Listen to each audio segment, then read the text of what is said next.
Assalamualaikum warahmatullahi wabarakatuh. Alhamdulillahirabbil alamin wassalatu wassalamu ala asyrafil anbiya'i wal mursalin wa ala alihi wa sahbihi ajma'in. Washrah li sadri wa yassir li amri wahlul 'uqdatam min lisani yafqahu qawli. Subhanaka la 'ilma lana illa ma 'allamtana innaka antal 'alimul hakim wa la hawla wa la quwwata illa billahil 'aliyyil 'azim. Alhamdulillah, syukur kehadirat Allah Subhanahu wa taala, kita telah pun masuk bulan Ramadan. Sebelum ini kita seringkali mendengar imam membaca doa wa balighna Ramadan, sampaikan kami di bulan Ramadan.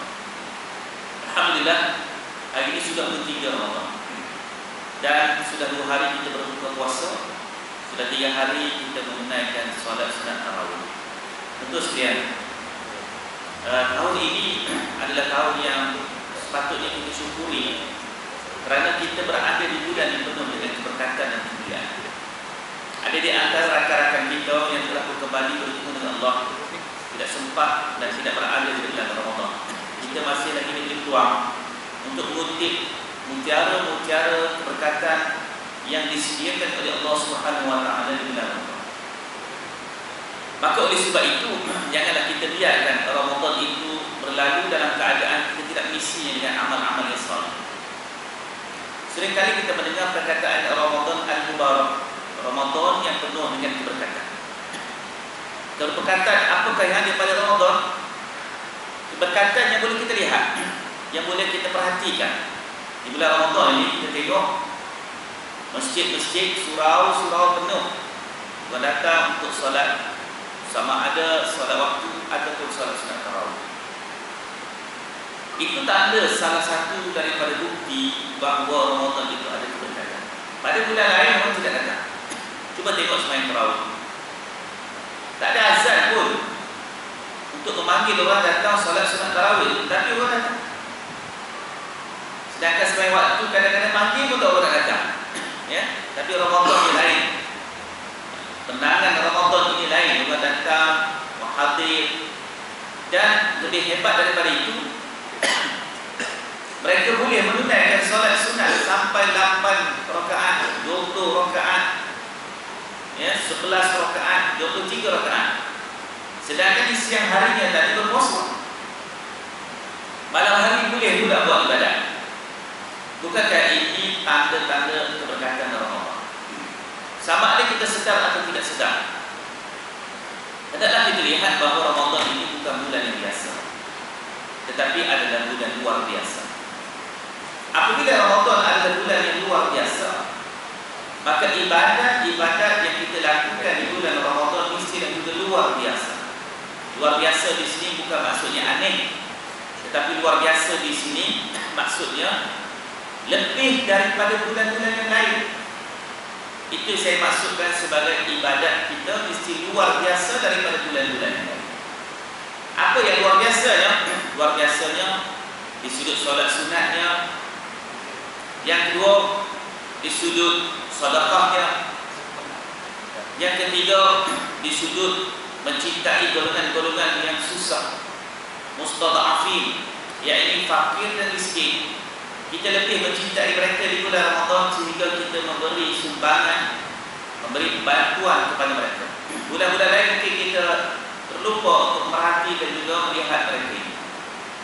Maka luar biasa di bulan Ramadan ini tidak diisi dengan membaca Al-Quran, kerana Allah Subhanahu wa taala berfirman, "Syahrul Ramadan alladzi unzila fihi al-Quran hudan lin-nas wa bayyinatin minal huda wal furqan." Di dalam surah Al-Baqarah, surah yang kedua, ayat 185.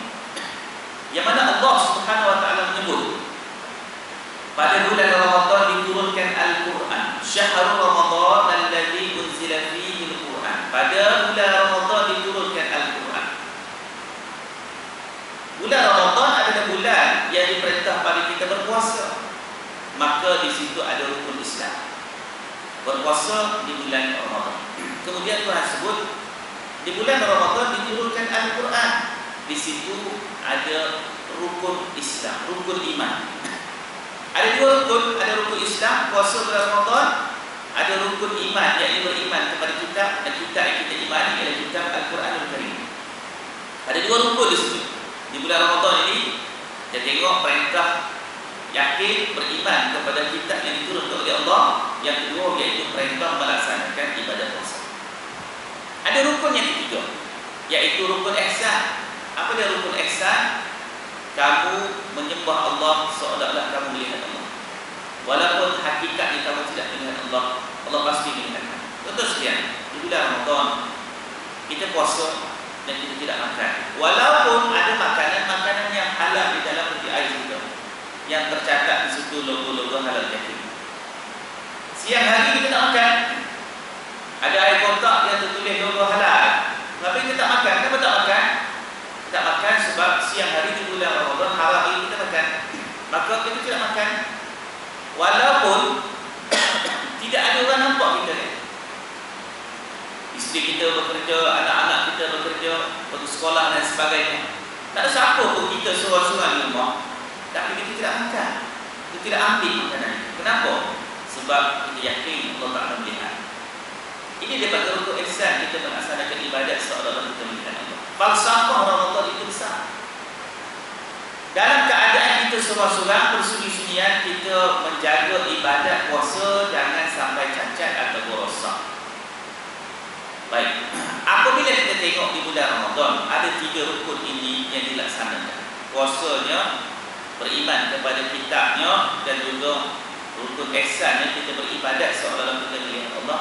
Falsafah Ramadan begitu besar. Sebab itu sesiapa yang beranggapan bahawa Ramadan hanyalah bulan puasa, dia telah melakukan kesilapan di dalam menafsirkan makna Ramadan. Kerana Ramadan lebih daripada puasa. Bukan hanya sekadar puasa.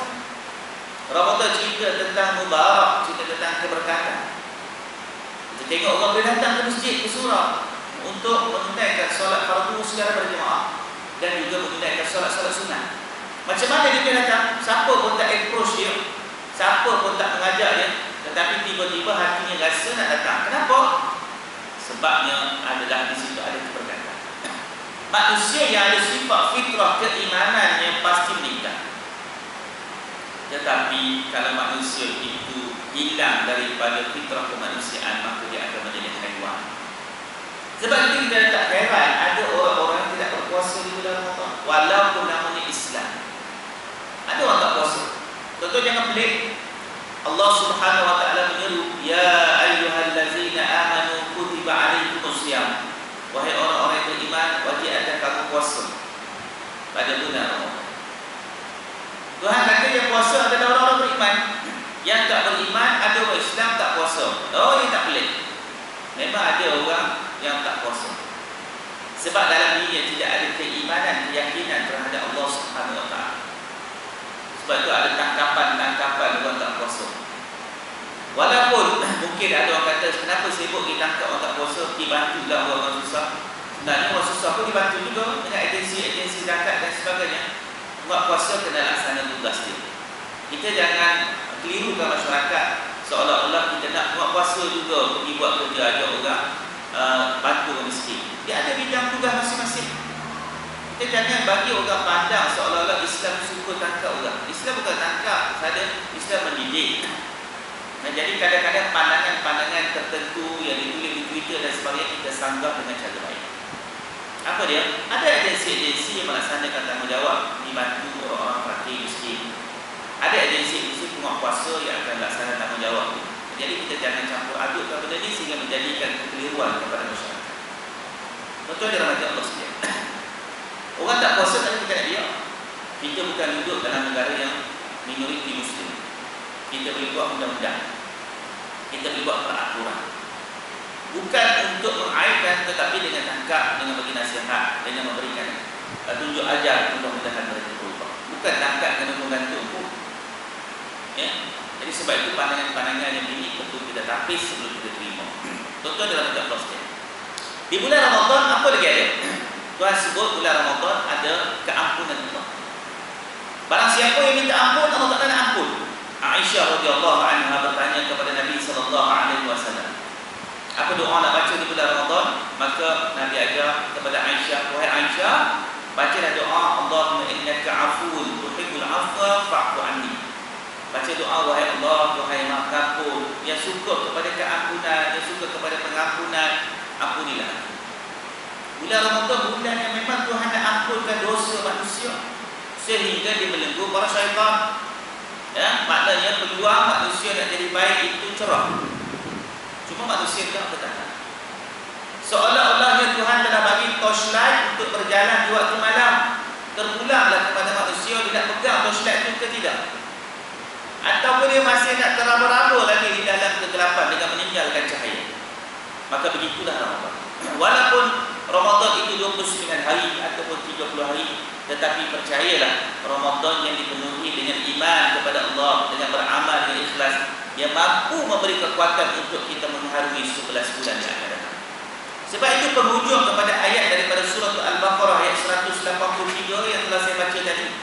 Ya ayyuhallazina amanu kutiba alaikumusiyam kama kutiba alal ladzina min qablikum la'allakum tattaqun. Wahai orang-orang yang beriman, wajib atas kamu puasa di bulan Ramadan sebagaimana telah diwajibkan ke atas umat-umat yang terdahulu. Mudah-mudahan kamu termasuk di kalangan kumpulan manusia yang bertakwa.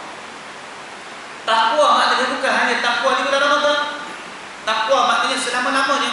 Sebab takwa itu dituntut sampai kita mati. Sebagaimana firman Allah Subhanahu wa taala, ya ayyuhalladzina amanu taqullaha haqqa tuqatih wa la tamutunna illa wa antum muslimun. Wahai orang-orang yang beriman, bertakwalah kamu kepada Allah dengan sebenar-benar takwa, dan jangan sesekali kamu mati melainkan dalam keadaan Islam, dalam keadaan selamat. Puasa sebut takwa, hidup jadi orang beriman sebut tentang takwa. Maka kita lihat bahawa Ramadan akan membantu kita menelusuri jalan-jalan orang bertakwa. Maka oleh sebab itu Ramadan ni kita kena pandang dan kita kena lihat sebagai bulan yang luar biasa. Sudahlah Tuhan bagi bulan yang berkat, sudahlah Tuhan bagi bulan keampunan, Tuhan gandakan pula amalan-amalan kebaikan yang kita buat. Ini Ramadan. Pada bulan-bulan lain terusnya, kebaikan yang kita buat diganda 10 hingga 70,000 kali ganda. Tetapi Ramadan diganda lebih daripada itu. Bayangkan, sesiapa yang tidak mengambil manfaat Ramadan seolah-olah dia hidup seperti haiwan. Betul sekalian, ingat doa Jibril alaihissalam ketika Nabi SAW naik mimbar. Jibril telah datang, telah menyebut satu doa yang telah diaminkan oleh Nabi SAW. Celakalah bagi mereka yang apabila berakhirnya Ramadan dia tidak dapat keampunan Allah. Siapakah golongan ini, betul sekalian? Golongan yang hidupnya seperti haiwan. Dia tak kira puasa ke tak puasa, dia tidak kira halal ke haram, dia tidak kira dosa ke pahala yang dipikir tentang dunia. Nabi SAW mengaminkan doa ini. Tuan-tuan baca dalam mana-mana hadis pun, tuan-tuan tak akan jumpa tu Nabi mendoakan laknat kepada umat. Tidak ada satu doa pun Nabi doa laknat kepada umat. Walaupun ada di antara sahabat kata, ya Rasulullah, doalah laknat kepada orang itu. Nabi marah, Nabi kata, sesungguhnya aku diturunkan bukan untuk melaknat manusia, tetapi adalah untuk membawa rahmat. Dalam doa Jibril tiba-tiba Nabi aminkan. Seolah-olah Nabi kata, celaka sungguhlah orang itu. Siapa dia? Dia ini mereka yang tidak dapat keampunan. Siapa yang tidak dapat keampunan? Mereka yang hidup seperti haiwan. Haiwan dia bukan kira halal dan haram. Haiwan dia bukan kira bulan Ramadan atau bulan tidak Ramadan. Dia bukan kira kalau hidup dia. Haiwan dia bukan kira sama ada yang harta yang dia ambil itu adalah harta orang atau harta dia. Kalau dia nak makan rumput, dia bukan kira rumput siapa pun. Kalau dia nak makan daun, dia bukan kira daun siapa pun. Kalau dia nak masuk ladang, dia bukan kira ladang siapa pun. Maka manusia yang hidup seperti haiwan inilah yang akan menempat kecelakaan, yang akan mengundang keberkahan Allah Subhanahu wa taala. Maka oleh sebab itu Ramadan ini jangan kita biarkan ia berlalu, melainkan kita mengisinya dengan melakukan ketaatan sungguh-sungguh kepada Allah Subhanahu wa taala. Betul sekalian, apa lagi ada di bulan Ramadan yang kita sebut sebagai Ramadan Al-Mubarak? Selain daripada ada keampunan, selain ada pintu rahmat dibuka, iaitu Allah Ta'ala membelenggu para syaitan. Kenapa syaitan dibelenggu? Untuk memberi peluang kepada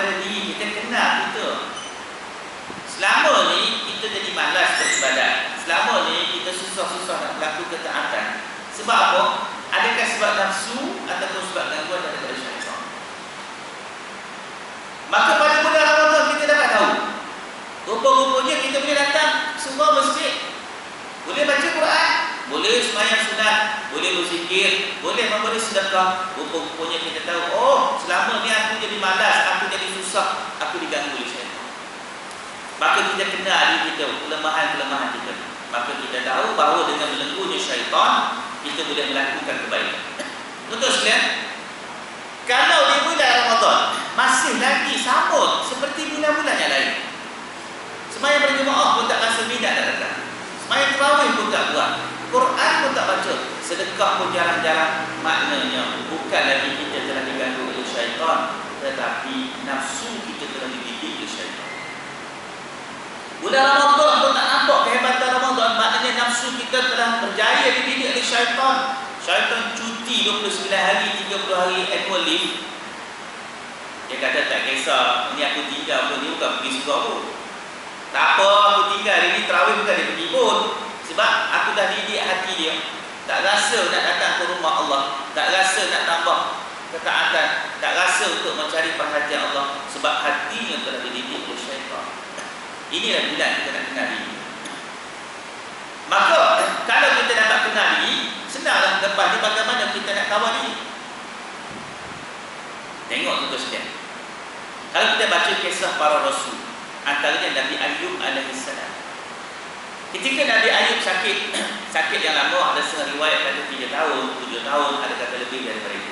Tak apa, kita tak boleh sembang atau bincang tentang tempoh kesakitan dia, sebab tidak ada nas yang qat'i yang jelas tunjuk berapa tahun Nabi Ayub sakit. Hakikatnya disebut Nabi Ayub itu sakit. Di dalam tafsir Al-Marawi disebut bahawa Nabi Ayub ini dia kena penyakit apa? Penyakit kulit yang kronik, tetapi tidak membawa kepada kematian.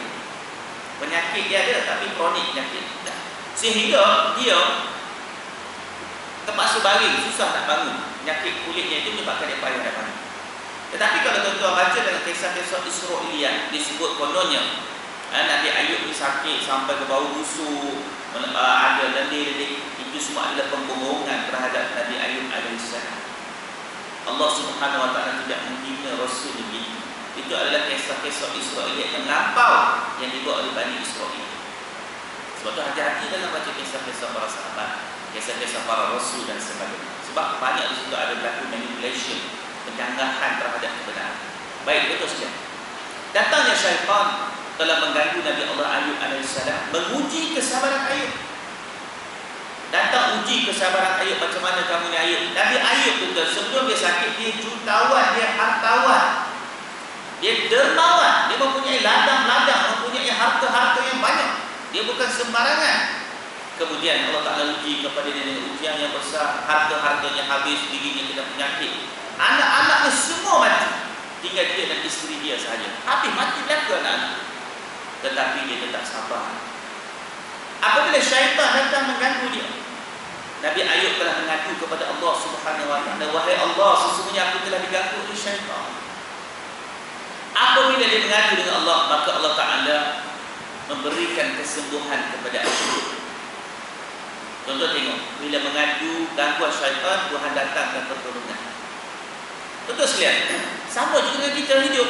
Bila kita ni diganggu oleh syaitan, cepat-cepat minta berlindung dengan Allah Subhanahu wa taala. Maryam apabila datang kepada Jibril alaihissalam dalam rupa bentuk lelaki yang kacak, ketika Maryam berada di mihrabnya dengan ada tabirnya, dia seorang-seorang, dia melakukan peribadatan kepada Allah, datang pemuda yang kacak, iaitu Jibril alaihissalam, berada di depan Maryam, sedangkan kelilingnya tidak ada sesiapa pun. Apa kata Maryam? Aku berlindung kepada Allah. Maryam ketika diuji dengan lelaki yang kacak, yang handsome, yang tampan, yang berada di depan mata dia, sedangkan Maryam ketika itu disebut baru saja menjadi seorang anak dara suci, ya, seorang anak dara yang ada nafsu, yang ada keinginan seperti wanita lain, tetapi kerana keimanan yang tinggi, dia terus berpaut kepada Allah dengan minta berlindung kepada Allah Subhanahu wa taala. Hebatnya Maryam kerana apabila berlaku sesuatu dia cepat-cepat berpaut dengan Allah. Betul sekalian, sama dah dengan kita. Berlaku sesuatu cepat-cepatlah berpaut dengan Allah. Cepat-cepat kita berlindung dengan Allah daripada gangguan-gangguan, daripada jin, daripada syaitan. Bacalah a'udzubillahi minasyaitonirrajim. Bangun pagi-pagi tu sekalian, kita sebut a'udzubillahi minasyaitonirrajim. Kita minta berlindung dengan Allah daripada syaitan yang dia kejam. Sebab apa? Syaitan akan ganggu kita. Maka dengan kita mengungkap kalimat-kalimat itu, kita akan dipelihara oleh Allah Subhanahu Wa Taala.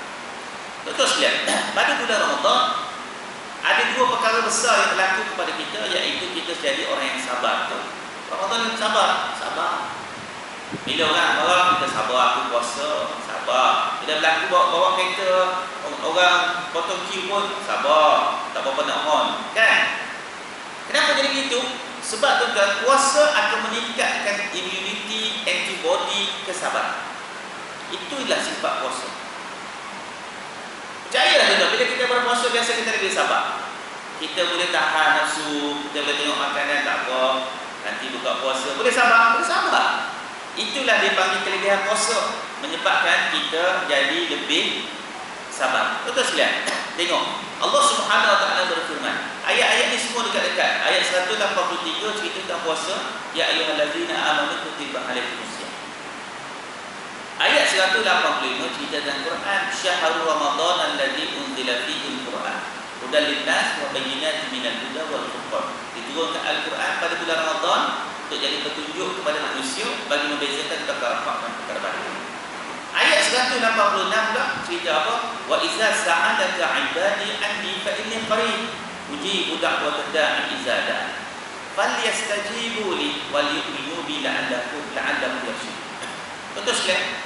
Ayat 186 cerita tentang wahai Muhammad, apabila hamba-hamba-Ku bertanya kepada kamu tentang Aku, beritahu kepada mereka bahawa Aku ni dekat. Maka hendaklah mereka memohon, merayu, mengadu kepada Aku, nescaya Aku makbulkan doa-doa mereka.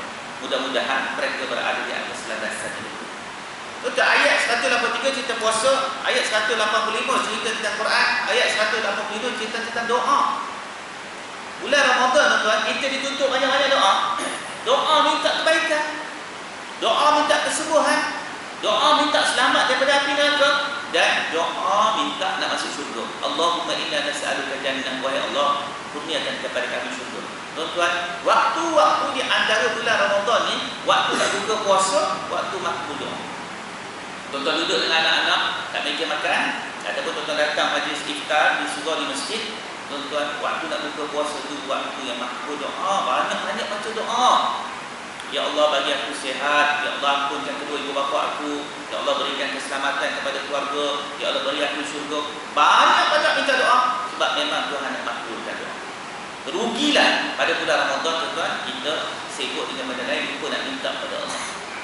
Maka kita tengok bulan Ramadan Tuhan sebut tentang keistimewaan doa, maka minta kepada Allah Subhanahu Wa Taala. Dan Tuhan sebut syarat makbul doa dalam ayat 186. Apa dia syaratnya? Iaitu wal yu'minu bi, hendaklah mereka beriman kepada Allah.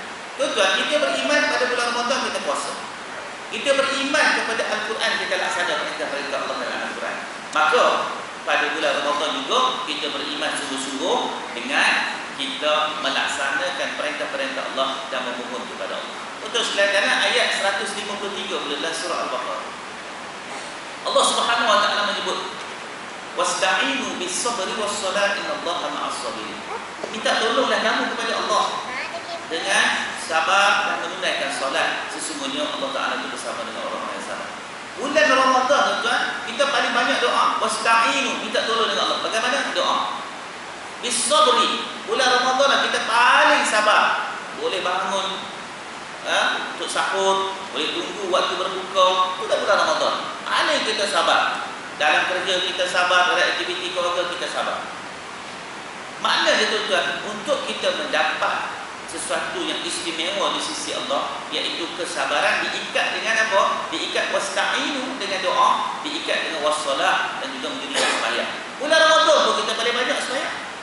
Sembahyang sunat. Jadi tuan-tuan, maknanya pakej ketakwaan semua sudah lengkap di bulan Ramadan. Terpulanglah pada kita nak buat ke tak buat. Atas kita ya, sungguh-sungguh kita. Janganlah tuan-tuan sekarang dah countdown bila nak raya. Ini tak bagus tuan. Countdown bila nak raya ini tak bagus. Kita nak countdown bila nak Lailatul Qadar, bukan countdown raya. Jadi ini tak bagus. Kita countdown bila nak raya rumah siapa, rumah kita ke, rumah mak ke, jangan. Itu Ramadan tuan-tuan, kita perlu isi. Syawal ni kita tak payah sibuk-sibuk. Syawal pasti menjelma. Syawal ni tak payah kita sibuk, dia pasti datang. Kita suka ke tak suka dia datang. Yang kita susah hati, yang kita risau ialah Ramadan yang kita nak isi. Jangan kita disibukkan dengan Syawal. Syawal ni kita suka tak suka dia datang. Tapi yang kita kena risau, adakah kita mampu mengisi Ramadan dengan sepenuhnya. Akhirnya tu sekalian, Ramadan yang kita nak sambut, yang kita puasa ini, Tuhan bagi keistimewaan. Apa keistimewaan? Iaitu berbuka puasa di awal waktu. Jangan kita jadi orang jahil, kita kata tak apa Ustaz, saya nak buka pukul 8, pahala banyak sikit. Tak ada pahala banyak pun. Pahala banyak ialah buka ketika masuk waktu. Ada orang tanya saya, Ustaz, saya terperangkap dalam jam macam mana Ustaz? Apa makanan pun tak ada dalam kereta, terperangkap minyak okey dan semua tak ada. Jadi bila masuk waktu nak buat apa? Minum air wiper, okey. Jangan minum air radiator, panas. Ya? Buka puasa.